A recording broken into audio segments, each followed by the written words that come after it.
So, hey guys, myself Nancy Juliana and today we are going to learn about क्रिया से संज्ञा word कैसे बनते हैं उनके बारे में आज हम लोग सीखेंगे।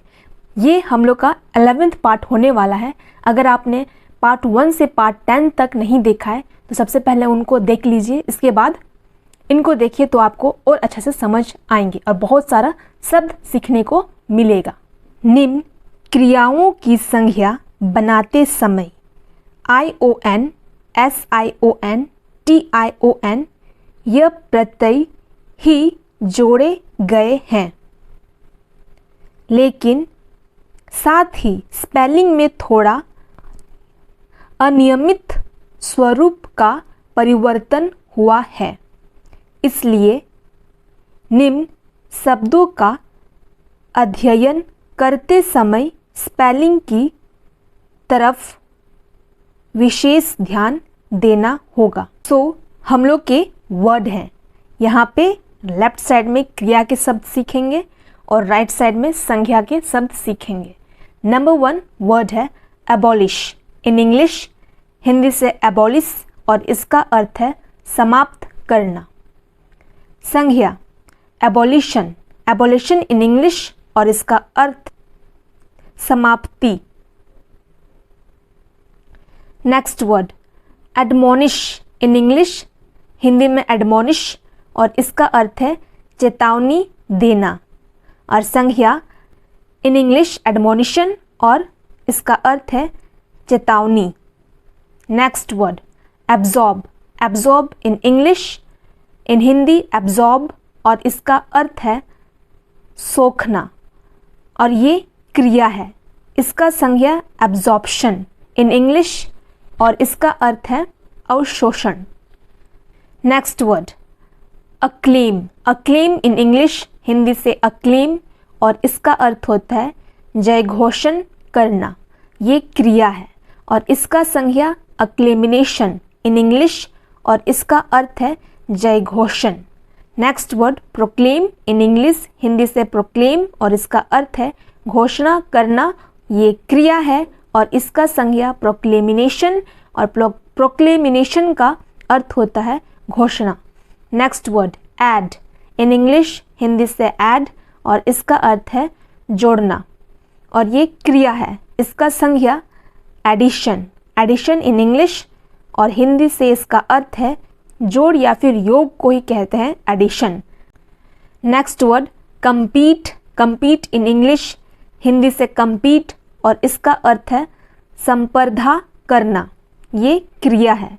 इसका संज्ञा है competition. Next word consume. Consume in English, Hindi से कंज्यूम और इसका अर्थ है उपभोग करना और ये क्रिया है। इसका संज्ञा कंजप्शन। कंजप्शन इन इंग्लिश और इसका अर्थ है उपभोग। Next word convert. Convert in English, Hindi से कन्वर्ट और इसका अर्थ है रूपांतरित करना को ही कहते हैं कन्वर्ट और इसका संज्ञा कन्वर्जन। कन्वर्जन इन इंग्लिश और इसका अर्थ है रूपांतरण। डिसीव। डिसीव इन इंग्लिश, हिंदी से डिसीव और इसका अर्थ है धोखा देना और इसका संज्ञा डिसेप्शन इन इंग्लिश और इसका अर्थ है धोखा। Next word define. डिफाइन इन इंग्लिश, हिंदी से डिफाइन और इसका अर्थ है परिभाषा देना और ये क्रिया है। इसका संज्ञा डेफिनेशन। डेफिनेशन इन इंग्लिश और इसका अर्थ है परिभाषा। Next word describe. Describe in English, Hindi से डिस्क्राइब और इसका अर्थ है वर्णन करना और इसका संज्ञा डिस्क्रिप्शन। डिस्क्रिप्शन इन इंग्लिश और इसका अर्थ है वर्ण।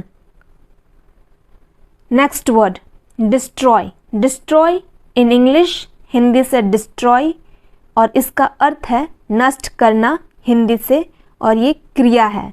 इसका संज्ञा डिस्ट्रक्शन। डिस्ट्रक्शन इन इंग्लिश और इसका अर्थ है विनाश। Next word expand.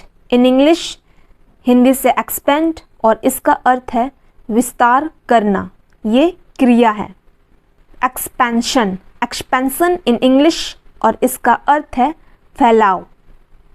Next word oppose, oppose इन इंग्लिश, हिंदी से ओपोज और इसका अर्थ है विरोध करना और ये क्रिया है। इसका संज्ञा ओपोजिशन, ओपोजिशन इन इंग्लिश और इसका अर्थ है विरोध। Next word reduce, reduce in English, Hindi से रिड्यूस और इसका अर्थ है घटना और ये क्रिया है। इसका संज्ञा रिडक्शन, रिडक्शन इन इंग्लिश और इसका अर्थ है घटाव। नेक्स्ट वर्ड रिवॉल्व इन इंग्लिश, हिंदी से रिवॉल्व और इसका अर्थ है परिक्रमा करना, ये क्रिया है और इसका संज्ञा रिवॉल्यूशन और रिवॉल्यूशन का अर्थ है परिक्रमण, परिक्रमण को ही कहते हैं रेवोल्यूशन। सो आज का टॉपिक यहीं तक ही रखते हैं, नहीं तो बहुत लंबा हो जाएगा वीडियो। मेरे सभी व्यूवर्स के लिए इन्फॉर्मेशन है, अगर आप इससे भी और एडवांस लेवल का इंग्लिश सीखना चाहते हैं तो आप मेरे सेकंड चैनल को फॉलो कर सकते हैं, learn English with Nancy, and also you can follow me on Instagram, the link is given below, go and check it. If you like this video, then subscribe to this channel and press the bell icon also. Thanks for watching the video, so take care of yourself and bye bye.